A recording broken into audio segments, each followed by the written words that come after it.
Nakabibighaning ganda at makapigil ng tanawin. Ilan lamang sa mga dahilan kung bakit dinadagsa ng mga turista ang Pilipinas. Pero kasabay ng pagtaas ng turismo, tila umuusbong rin daw ang isang lihim na kalakaran, ang bentahan ng laman. Bakit nga ba nagpapatuloy ang ganitong kalakaran? Ito ang mas malawakang pagbabantay. Sa mga isyu ng pamahalaan at lipunan, Reporter's Notebook.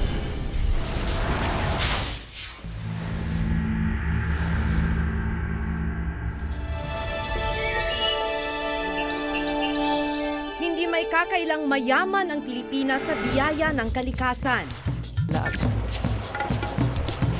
Kaya naman maraming naaakit sa ganda nito. Hindi maawat ang mga turista sa pagdagsa.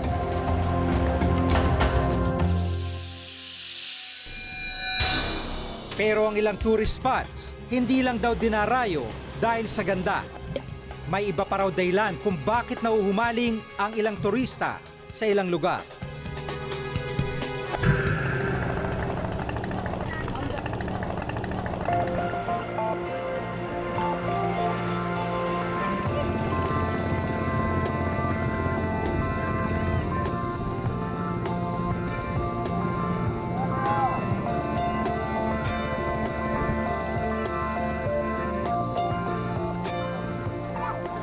Bago mo marating ang dinarayong atraksyong ito, kailangan mong makipagsabayan sa rumaragasang tubig. At makipagbuno sa matatalim na bato. Alam mo, hindi talaga biro kung trabaho ng mga bangkero. Kung titignan ninyo, itong biyahe natin papuntang Pagsanhan Falls, pataas. Tapos yung current o yung tubig, pababa naman. Kaya yung mga bangkero talagang nagtratrabaho na iakyat itong bangka hanggang makarating dun sa Pagsanhan Falls.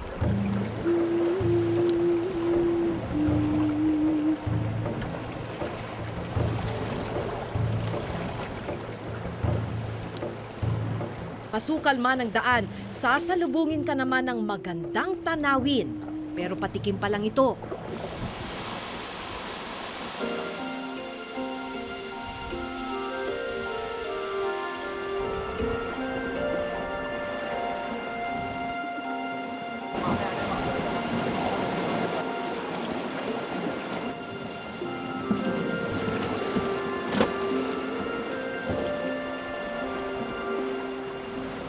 Dahil sa dulo ng mahabang ilog, tatambad sa'yo ang makapigil hiningang Pagsanhan Falls, isang kilalang tourist destination sa Laguna. Ayon sa Department of Tourism, ang Pagsanhan Falls ay pang-anim sa top tourist destination sa Pilipinas.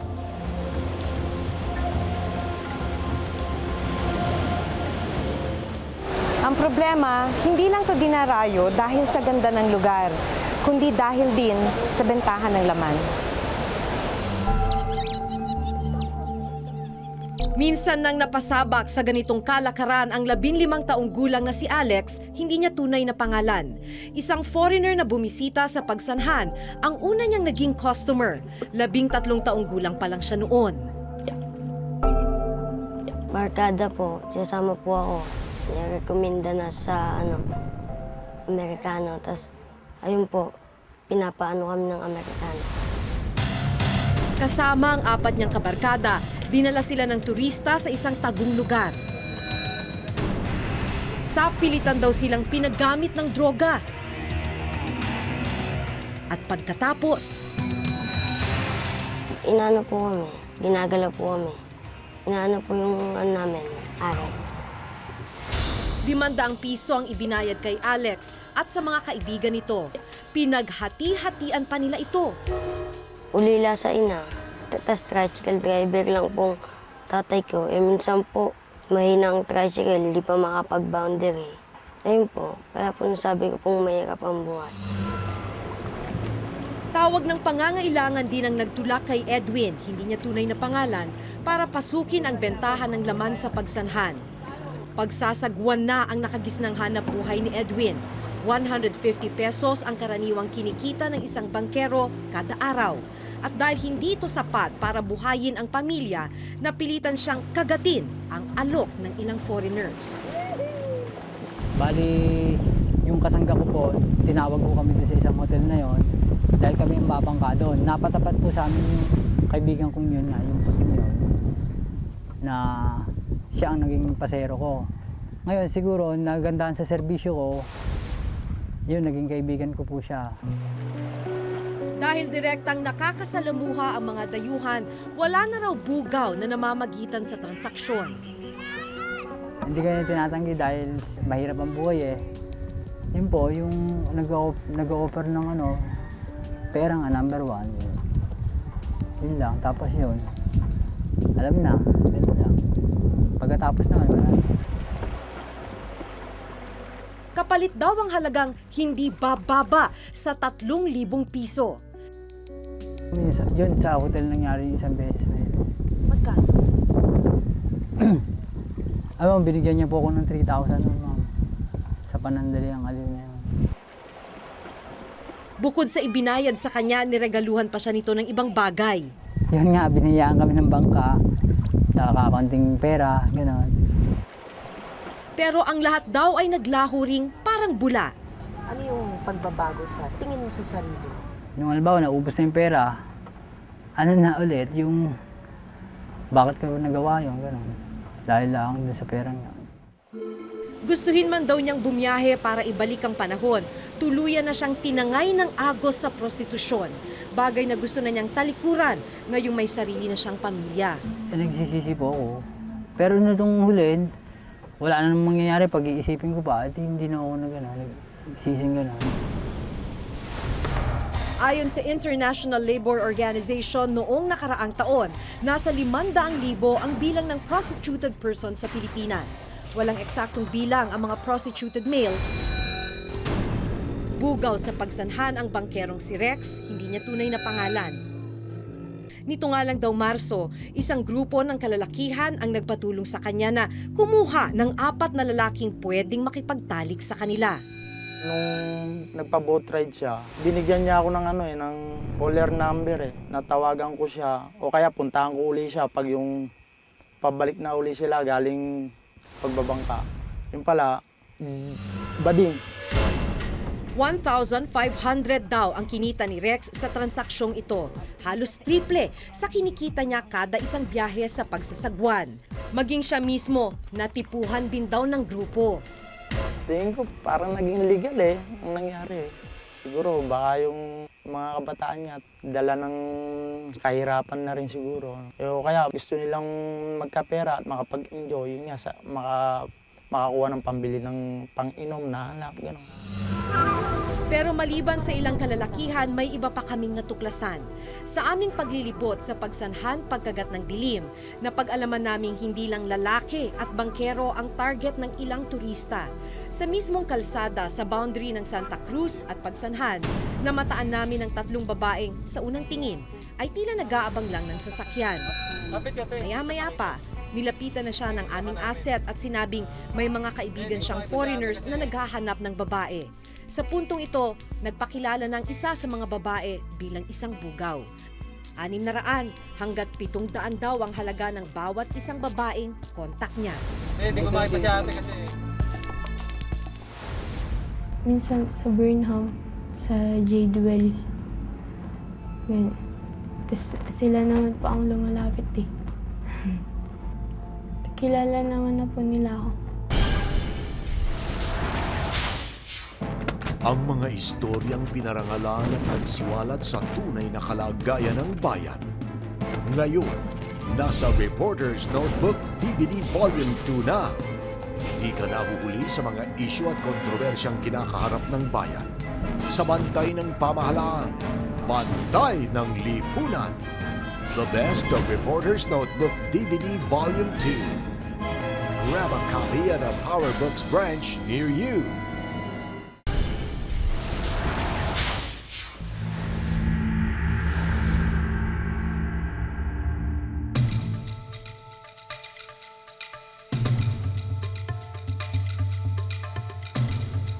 Kilalang Baguio sa nagaganda ang mga bulaklak, malamig na klima, at kaaya-ayang tanawin. Noong nakarang taon, Nasa mahigit 700,000 bilang ng mga turistang dumayo sa tinaguriang summer capital ng bansa.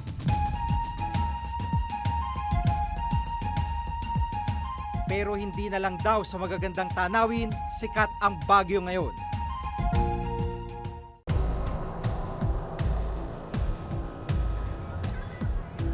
Sanggol pa lang nang abandonahin ng ama, ang 15 taong gulang na si Candice, hindi niya tunay na pangalan. Nahatulan naman na makulong na habang buhay ang kanyang ina dahil sa kaso ng droga. Ang kanyang tiyuhin na ang nag-aalaga sa kanya, pero nilayasan na niya ito. Ba't ayaw mo sa tito mo? Ayoko. Na-trauma na ako sa kanya nung ginulpi niya ako eh. Madalas ka niya gulpihin? Pati nung asawa niya dati. Pangarap ni Candice maging seawoman, pero second year high school lang ang kanyang naabot. Gusto mo mag-aral? Gusto ko para matupad ko yung pangarap ko. Pero ba't ka tumigil? Kasi wala naman na magpapaaral sa akin. Ang parking ito sa Baguio nagsilbing tahanan na ni Candice. Dito siya naliligo, natutulog, at pagsapit ng gabi, naghahanap buhay. Sa pag-alok ng panandaliang aliw, kumikita si Candice. Kadalasan, mga foreigner umano ang customer niya. Minsan sa Burnham, sa Jadewell. Ganyan. Tapos sila naman po ang lumalapit eh. Kilala naman na po nila ako. Sa loob ng isang buwan, hindi bababa sa 3 ang nagiging kliyente ni Candice.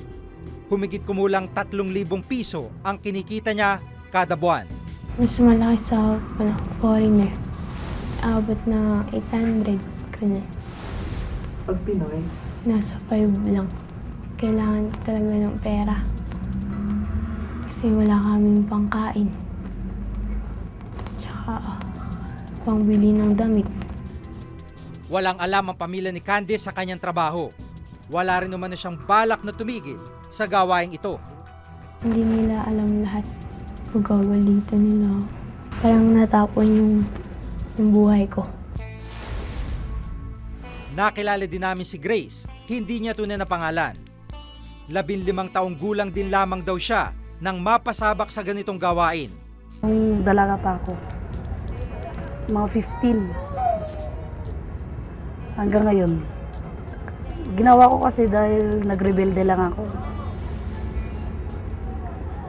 Tapos hindi ako nakatapos. Hanggang 3rd year lang ako. Pumunta ko dito sa Baguio. Ayun, natutunan ko dito. Sa kalapit na probinsya ng La Union nakatira si Grace. At kapag nakatanggap siya ng tawag o text mula sa tumatayong bugaw sa Baguio, agad siyang umaakyat sa Baguio para makipagkita sa kliyente. Yung Koreano, tapos yung Negro din, minsan hindi kami nakikita, minsan nakikita kami, ganun lang. First na customer ko, Koreano. Siyang naka-virgin sa akin, Koreano. Tapos pangalawang Chinese. Dito sa Bornan, marami. Pag isang gabi, nakatatlo ako. 3 lalaki. Kung minsan, maka-4,000. Kung minsan, 3, ganun. Inuwi ko sa San Fernando. gabi-gabi yun? Hindi, tuwing Biyernes hanggang Linggo ako dito sa Baguio. Pero dahil hindi protektado ang pakikipagtalik sa mga customer, nung nakarang taon, nabuntis siya ng kliyenteng dayuhan. Kambal ang naging bunga ng kanilang pagtatalik. Ang isa sa mga kambal, kinuha ng dayuhang nakabuntis sa kanya. Nung nagbuntis ako, hindi ako nagsisisi. Pero yung ginagawa ko nito, talagang nagsisisi rin ako. Ayaw ko na nga, pero wala akong magawa eh. Saan ako kukuha? Ayaw ko rin umasa sa magulang ko eh. Kahit isa na lang ang naiwang sanggol kay Grace, hindi pa rin daw biro ang pagpapalaki rito. Kaya raw hindi siya makabitiw sa iligal na kalakaran. Umiyak din ako kung minsan. Nadidirin ako sa sarili ko. walang magagawa eh. Ganito lang kasing alam ko na trabaho eh. Hindi rin ako nakapag-aaral. Nakakabahala ang pagtaas ang bilang ng prostituted children. Tinatayang nasa 75,000 ang bilang ng prostituted children sa bansa. Karamihan sa bilang na ito sangkot sa sex tourism sa ilang kilalang lugar. Mas pinapalala pa ba na ito dahil na rin sa bugaw na nananamantala sa ilang minor de edad. Isang bugaw sa Baguio si Jay, hindi niya tunay na pangalan. Minsan nakikita ko sila dito sa Borna mismo. Pag nagmamasaya ako ng umaga, nagre-reflex ako, paikot-ikot, nakakuha na ako. Tapos ako nang bala sa iba nun. May dumarating minsan Korean, Chinese, American. Kadalasan yun. Tapos sumusunod na ang mga taga-ibang lugar na. 3 hanggang 5,000 piso raw ang kinikita niya kada maisasarang transaksyon. Akong bala sa foreigner, silang bala sa susunod. Pasimpleng lang, tanungan lang. Pag bumigay, kuha. May kita ka, may kita sila. Ganun lang.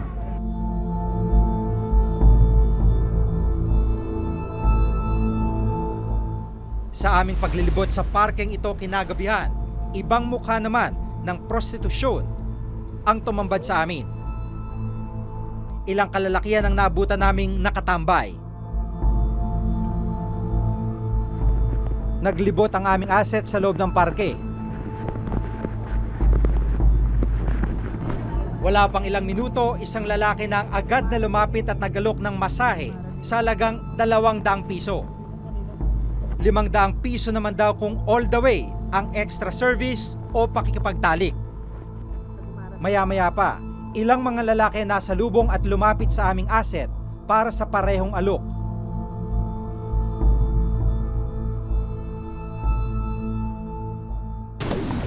Bukod sa ilang minor de edad, natuklasan din namin ang sideline ng ilang kalalakihan dito sa Baguio. Pag kinindatan ka, ayayin mo siya ng masahe. Pag ginusto niya, diretso pag papaservice ganun. Ang mga istoryang pinarangalan at nagsiwalat sa tunay na kalagayan ng bayan. Ngayon, nasa Reporter's Notebook DVD Volume 2 na. Di ka nahuhuli sa mga isyu at kontrobersyang kinakaharap ng bayan. Sa bantay ng pamahalaan, bantay ng lipunan. The best of Reporter's Notebook DVD Volume 2. Grab a copy at a PowerBooks branch near you.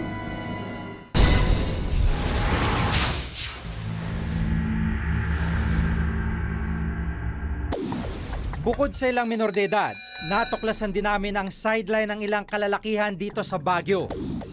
Taxi driver ang 24 na taong gulang na lalaking tatawagin natin sa pangalang Mike. Kumikita siya nang hindi palalagpas sa 1,000 piso kada araw. Pero pagsapit ng dilim, sa parking ito rin ang parada niya. Dayuhan sir, ganun, mga turista. Foreigner, Chinese, ganun.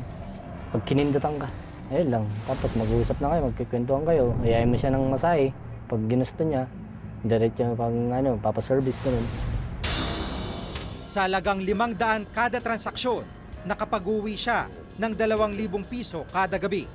Malaking tulong na raw para sa kanyang 2 anak na parehong nag-aaral. Hindi nila alam nila nagtatrabaho ko sa hotel. Mahirap yung sabihin mo na ganitong trabaho mo. Malit na tingin sa'yo nun. Kulang sir yung kinikita ko. Kaya ginagawa ko itong trabaho to. Hanggat marami pa rin ang kumakapit sa patalim, tila magpapatuloy ang ganitong kalakaran. Ang intensibong pagbabantay daw ng pamahalaan ang dapat na pag-ibayuhin upang mapigilan ang paglaganap nito. Ang sex tourism ay nagpapatuloy. Una dahil of course andyan yung mga recruiters, no, yung mga traffickers na yun talagang pinagkakabuhayan nila, hanap buhay, no? Yung law enforcement hindi pa rin ganoon na kahusay ang pag-i-enforce ng mga batas, no, yung sa prosecution natin. Ang kailangan lang dyan actually ay yung improvein pa natin yung mga physical facilities na dapat lagyan dyan. Tulad nung mas marami pang ilaw dapat ang ilalagay natin sa gabi para maiwasan yung mga areas na medyo dark areas where it invites this kind of mga hindi natin kagusto-gustuhan na activities. Sinikap namin kunin ang panig ng lokal na pamahalaan ng Laguna pero tumanggi silang magpaunlak ng panayam. Sa isang pag-uusap sa telepono, sinabi sa amin ni Governor George E.R. Ejercito na masusi nilang binabantayan ang lalawigan at nakatitiyak daw silang wala nang nagaganap na prostitusyon doon. Kung tutusin, marami-raming batas ang dapat sana ipoprotekta sa mga biktima ng prostitusyon. Gaya na lamang ng Revised Penal Code at Republic Act 9208 o Anti-Trafficking Act at nagpaparusa sa sinumang sangkot sa prostitusyon at ang Republic Act 7610 o ang Special Protection of Children Against Child Abuse, Exploitation, and Discrimination Act na pumuprotekta naman sa karapatan ng mga bata laban sa pangabuso. Ayon sa Department of Tourism, sa kabila ng patuloy nilang kampanya sa pag-engganyo sa mga turista na bumisita sa Pilipinas, aminado silang hindi na nila natututukan ang issue ng prostitusyon sa mga lugar na ito. Itong prostitution ay labag sa batas at nakakasira sa ating kabataan. Kaya ang Department of Tourism, meron kaming Child-Wise Tourism programa. Wina-workshop namin yung mga hotel managers, mga tourism frontliners, pati na rin yung mga pulis. Dapat daw ay matutukan din ng pamahalaan ang lumalalang kaso ng sex tourism sa bansa. Marami pa rin nagiging front yung tourism para sa prostitusyon at usually naka-package deal na yon, no? Kaya ang napoproject tayo ay isang bansa ng mga prostituted women, di ba? Bansa ng mga prostitutes na hindi maganda. Matagal nang ipinagmamalaki ng pamahalaan na mahalagang papel ng turismo para maparami ang trabaho at maiangat ang ekonomiya ng bansa. At sa pagdagsa ng mga turista sa Pilipinas kada taon, tila hindi malayong matupad ang magandang hangaring ito.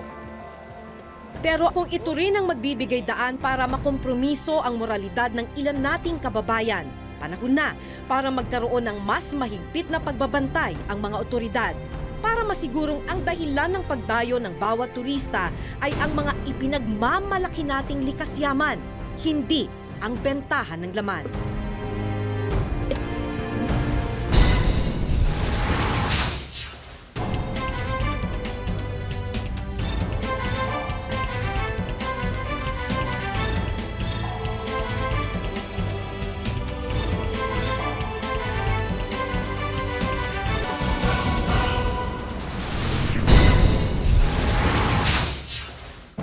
Ang mga istoryang pinarangalan at nagsiwalat sa tunay na kalagayan ng bayan.